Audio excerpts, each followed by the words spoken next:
Hello दोस्तों, कैसे हो आप सब। उम्मीद करते हैं कि आप सब अच्छे होंगे। टारगेट जॉब स्कैन में आप सबका स्वागत है। जैसा कि आपको पता है कि माँ बाप का सपना पूरा करने वाला करंट अफेयर्स आपको 8 से 10 क्वेश्चन डेली स्टैटिक जीके के साथ कवर करता है। और ये आगामी जो परीक्षाएं हैं, चाहे वो डीएसएसबी हो, हरियाणा पुलिस हो, यूपी पुलिस हो, उसमें सब में 5 से 6 क्वेश्चन आपको देखने को मिलेंगे। अब बात करते हैं मोटिवेशनल कोट के बारे में। माँ तेरे पसीने की हर बूंद को मोती सा चमकाऊंगा, तू सपने बड़े देखना, पूरा करके तेरा शेर शेरनी दिखलाएगा। दोस्तों, ये बिल्कुल सत्य है कि जो आपने मेहनत के लिए पसीना बहाया है उसका आपको रिजल्ट ज़रूर मिलेगा। अपने माँ बाप का सपना पूरा करने का समय ज़रूर आएगा, क्योंकि जो मेहनत आपने की है वो एक दिन सफलता ज़रूर लेकर आएगी। इसलिए अपने माँ बाप का नाम रोशन करने के लिए लगातार मेहनत करें। अब बात करते हैं करंट अफेयर से संबंधित। हाल ही में किस देश के प्रधानमंत्री ने मुस्लिम देशों के लिए साझा मुद्रा की वकालत की है? तो ये की है बांग्लादेश। यानी बांग्लादेश देश ने मुस्लिम देशों के लिए साझा मुद्रा की वकालत की है। और बांग्लादेश की अगर प्रधानमंत्री की बात की जाए तो शेख हसीना है, जो लगातार 5वीं बार अब कह सकते हैं बांग्लादेश की प्रधानमंत्री बनी है। और बांग्लादेश कब आज़ाद हुआ? बांग्लादेश 1971 में आज़ाद हुआ, क्योंकि इस दौरान इंदिरा गांधी ने पूर्वी पाकिस्तान को जीत करके एक नया देश बनाया था जिसका नाम रखा गया था बांग्लादेश। भारत और बांग्लादेश के बीच में अगर पूछा जाए कौन सी सीमा रेखा है, तो 3 बीघा कॉरिडोर सीमा रेखा है। इसके साथ अगर बात की जाए, बांग्लादेश ने अंडर 19 एशिया कप खिताब जीता है। इंपॉर्टेंट क्वेश्चन है कि अंडर 19 एशिया कप किसने जीता? बांग्लादेश ने जीता। भारत और बांग्लादेश की नौसेना ने बंगोसार 23 का आयोजन किया। यानी भारत और बांग्लादेश की नौसेना के बीच एक संयुक्त अभ्यास हुआ जिसका नाम है बंगो सागर 23 का आयोजन किया गया।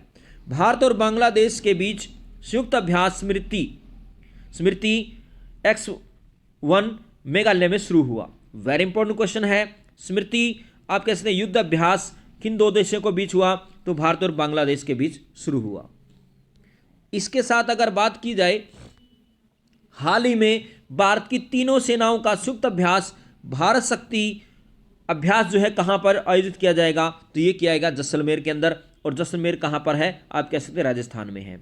अगर बात की जाए भारत का सबसे गर्म स्थान कौन सा है, तो भारत का सबसे गर्म स्थान भी जैसलमेर ही है। कई बार क्वेश्चन पूछा जाता है असम का नृत्य कौन सा है? तो आप कह सकते हैं बिहू है। और पहली जो आप कह सकते हैं रेलगाड़ी जो थी वो चली थी मुंबई से थाने के बीच, 34 किलोमीटर चली थी और 16 अप्रैल 1853 को चली।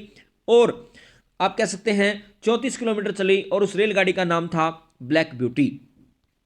इसके साथ अगर बात की जाए, भारत की तीनों सेनाओं यानी थल सेना, नौसेना और वायुसेना का संयुक्त अभ्यास भारत शक्ति का आयोजन राजस्थान के जैसलमेर में आयोजित किया जाएगा। एशिया की सबसे बड़ी फील्ड फायरिंग रेंज आप कह सकते हैं यहीं पर है। और 12 मार्च को होने वाले भारत शक्ति अभ्यास में chief of defence staff general आप कह सकते हैं अनिल चौहान समेत तीनों सेनाओं के शीर्ष अधिकारी इसमें भाग लेंगे। अब इंपॉर्टेंट क्वेश्चन यह बन जाता है कि भारत के चीफ ऑफ डिफेंस जो थे पहले कौन थे? तो उनका नाम था बिपिन रावत। दूसरे अभी कौन बने हैं? तो अनिल चौहान बने हैं। और जिनका संबंध उत्तराखंड से है, यानी दोनों का संबंध ही उत्तराखंड से है, चाहे बिपिन रावत की बात हो चाहे अनिल चौहान की बात हो। और तीनों सेनाओं की अगर बात की जाए, इनका आप कह सकते हैं अध्यक्ष कौन होता है? तो इनका अध्यक्ष होता है राष्ट्रपति।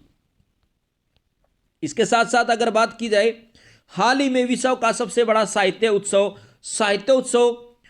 कहां आयोजित होगा? तो ये आप कह सकते हैं दिल्ली में आयोजित होगा। बिल्कुल इंपॉर्टेंट क्वेश्चन है कि विश्व का सबसे बड़ा साहित्य उत्सव कहां आयोजित होगा? दिल्ली में आयोजित होगा। कई बार क्वेश्चन पूछा जाता है स्टैटिक जीके में, दिल्ली का पुराना नाम क्या है? तो दिल्ली का पुराना नाम है इंद्रप्रस्थ। भारत की जो अंग्रेजों के समय में ग्रीष्मकाल राजधानी कौन सी थी? तो शिमला थी। बाद में अगर बात की जाए तो अंग्रेजों ने भारत की राजधानी कलकत्ता को बनाया और फिर 1911 ईस्वी में भारत की राजधानी कलकत्ता से दिल्ली बनाने की घोषणा की गई, लेकिन 1912 में इसको लागू किया गया। इसी के साथ अगर बात की जाए, सूरत में हीरे तराशने के लिए प्रसिद्ध है और लखनऊ को नवाबों का शहर कहा जाता है। इसके साथ अगर बात की जाए, हाल ही में किसने राष्ट्रीय क्रिएटर्स अवार्ड प्रदान किए हैं? तो ये कह सकते हैं नरेंद्र मोदी ने। भारत के प्रधानमंत्री ने राष्ट्रीय क्रिएटर्स अवार्ड प्रदान किए हैं। अगर बात की जाए अरविंद केजरीवाल कौन है, तो अरविंद केजरीवाल हैं दिल्ली के मुख्यमंत्री। अगर बात की जाए द्रौपदी मुर्मू कौन है, तो द्रौपदी मुर्मू की बात की जाए तो भारत की राष्ट्रपति हैं। हाल ही में किसने इंडिया यूके अचीवर्स ऑनर्स जीता है? तो ये जीता है जोया अख्तर और अस्मा खान ने, यानी अस्मा खान और जोया अख्तर ने इंडिया यूके अचीवर्स ऑनर्स जीता है, यानी उत्तर हो जाएगा सी दोनों। इसके साथ साथ अगर बात की जाए शशि थरूर को फ्रांस के सर्वोच्च नागरिक सम्मान सेविलियर डे ला लीजन डी होनूर से सम्मानित किया गया, यानी फ्रांस का एक बहुत ही सर्वोच्च नागरिक पुरस्कार है जिसका नाम है सिविलियर डे ला लीजन डी होनूर, और किसे सम्मानित किया गया है? शशि थरूर को सम्मानित किया गया है। 77वें बाफ्टा अवार्ड्स 2024 में सर्वश्रेष्ठ फिल्म का अवार्ड किसने जीता? तो ओपेनहाइमर ने जीता है। 58वें ज्ञानपीठ पुरस्कार से गुलजार और राम भद्राचार्य को सम्मानित किया गया। और अगर बात की जाए 57वां ज्ञानपीठ पुरस्कार किसे मिला? तो आप कह सकते हैं दामोदर मौजा को मिला। और अगर बात की जाए ज्ञानपीठ पुरस्कार किसमें दिया जाता है, तो ज्ञानपीठ पुरस्कार दिया जाता है आप कह सकते हैं साहित्य के क्षेत्र में। इसके साथ अगर बात की जाए हाल ही में कौन भारत में फार्मूला 1 ईंधन का उत्पादन करेगी? तो आप कह सकते हैं ये इंडियन ऑयल करेगी, यानी इंडियन ऑयल जो है भारत में फार्मूला 1 ईंधन का उत्पादन करेगी। इसके साथ अगर बात की जाए हाल ही में भारत और किस देश के बीच सी डिफेंडर्स 2024 अभ्यास होगा? तो ये होगा अमेरिका के बीच, यानी अमेरिका और भारत के बीच सी डिफेंडर्स 2024 का अभ्यास होगा। और पूछा जाता कई बार कि विश्व में सबसे पहले संविधान किस देश का बना? तो अमेरिका देश का संविधान सबसे पहले बना 1789 ईस्वी में। और अमेरिका पहले किसका गुलाम था? आप कह सकते हैं इंग्लैंड का गुलाम था। और कब आजाद हुआ? 1736 ईस्वी में आप कह सकते हैं आजाद हुआ। अमेरिका की राजधानी पूछी जाए तो वाशिंगटन डीसी है। अमेरिका की संसद का नाम पूछा जाए तो आप कह सकते हैं कांग्रेस है। और इसमें जो अमेरिका की जो राजधानी है वाशिंगटन डीसी, कई बार क्वेश्चन पूछा जाता है कि डीसी का इसमें अर्थ क्या है? तो डीसी का अर्थ होता है डिस्ट्रिक्ट ऑफ कोलंबिया। इसी प्रकार से अगर बात की जाए उगते सूर्य की भूमि जापान को कहा जाता है, चढ़ते सूर्य की भूमि जापान को कहा जाता है, डूबते सूर्य की भूमि ब्रिटेन को कहा जाता है, और अर्धरात्रि का सूर्य कहां पर दिखाई देता है? नॉर्वे के अंदर दिखाई देता है। ऑस्ट्रेलिया आप कह सकते हैं, ऑस्ट्रेलिया की राजधानी कैनबरा, और कई बार ऑप्शन में सिडनी भी आ जाता है। विश्व की सबसे लंबी प्रवाल भित्ति से बनी हुई, जो आप कह सकते हैं प्रवाल भित्ति से बनी हुई एक श्रृंखला जो है वो कहां पर है? ऑस्ट्रेलिया में ही है, जिसका नाम है ग्रेट बैरियर रीफ। चीन जो है आप कह सकते हैं जनसंख्या के अनुसार विश्व में दूसरे स्थान पे है, जबकि जनसंख्या में पहला स्थान किस देश का हो गया है? भारत का। इसके साथ अगर बात की जाए अमेरिका ने भारत को 31 प्रीडेटर ड्रोन बेचने की मंजूरी दी, यानी अमेरिका ने भारत को 31 प्रीडेटर ड्रोन बेचने की मंजूरी दी है। स्टार्टअप फंडिंग वैश्विक रैंकिंग 2023 में अमेरिका शीर्ष स्थान पर रहा। भारत और अमेरिका के बीच संयुक्त अभ्यास वज्र प्रहार उमरोही मेघालय में शुरू किया गया। वेरी इंपॉर्टेंट क्वेश्चन है कि भारत और अमेरिका के बीच संयुक्त अभ्यास मेघालय में कौन सा शुरू हुआ? तो उसका नाम है वज्र प्रहार। इसके साथ साथ अगर बात की जाए फिनटेक यूनिकॉर्न के मामले में यूएसए कौन से स्थान पर रहा? प्रथम स्थान पर रहा। भारत के बाहर डॉक्टर भीमराव अंबेडकर की सबसे बड़ी प्रतिमा का अनावरण मैरीलैंड अमेरिका में किया गया। वेरी इंपॉर्टेंट क्वेश्चन है कि डॉक्टर भीमराव अंबेडकर की सबसे बड़ी प्रतिमा का अनावरण भारत से बाहर कहां पर किया गया? तो अमेरिका में किया गया। डॉक्टर भीमराव अंबेडकर को भारतीय संविधान का जनक भी कहा जाता है, निर्माता कहा जाता है, और इन्होंने प्रारूप समिति की अध्यक्षता की थी। इसके साथ साथ अगर बात की जाए हाल ही में भारतीय सेना कहां स्वदेशी हथियारों का प्रदर्शन करेगी? तो पोखरण में करेगी, यानी भारतीय सेना पोखरण में स्वदेशी हथियारों का प्रदर्शन करेगी। और इसके साथ अगर बात की जाए भारत का पहला परमाणु परीक्षण 1974 ईस्वी में पोखरण में ही किया गया था, और उसमें इंदिरा गांधी की सरकार थी। भारत में दूसरा परमाणु परीक्षण अटल बिहारी वाजपेयी के समय में 1998 ईस्वी में किया गया था। उस समय आप कह सकते हैं ये भी पोखरण राजस्थान में किया गया था। इसके साथ साथ अगर बात की जाए कलकत्ता जो है हुगली नदी पर स्थित है, और अहमदाबाद अगर बात की जाए अहमदाबाद को पूर्व का बोस्टन कहा जाता है, और मुंबई को आर्थिक राजधानी के नाम से भी जाना जाता है। इसके साथ साथ अगर बात की जाए अजय माणिक राव खानविलकर को देश के लिए नए लोकपाल के रूप में नियुक्त किया गया है। यानी देश का नया लोकपाल किसे नियुक्त किया गया है, तो उनका नाम है अजय माणिक राव खानविलकर। इसके साथ विश्व बैंक के जेईएफ की पहली महिला डायरेक्टर कौन बनी है, तो उनका नाम है गीता चा चुनी गई हैं। और इसके साथ ही बात की जाए श्री साद अहमद वाराइज भारत में पाकिस्तान के उच्चायुक्त बनेंगे। यानी भारत में पाकिस्तान के उच्चायुक्त कौन बनेंगे, तो उनका नाम है श्री साद अहमद वाराइज को आप कह सकते हैं भारत में पाकिस्तान का उच्चायुक्त बनाया जाएगा। और नए लोकपाल के रूप में किसे नियुक्त किया है, तो अजय माणिक राव खानविलकर को नियुक्त किया गया है।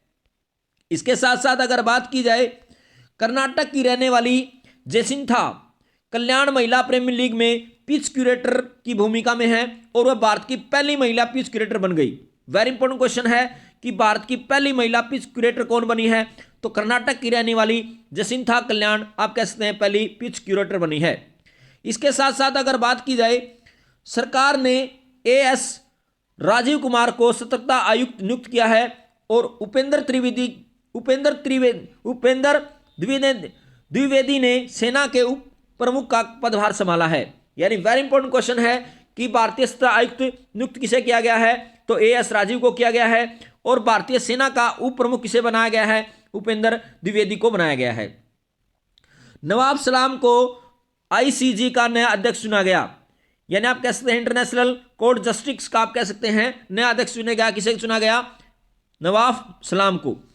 बोइंग डिफेंस इंडिया के प्रबंधक किसे बनाया गया, तो निखिल जोशी को बनाया गया। यानी निखिल जोशी को बोइंग डिफेंस इंडिया के प्रबंधक निदेशक के रूप में नियुक्त किया गया।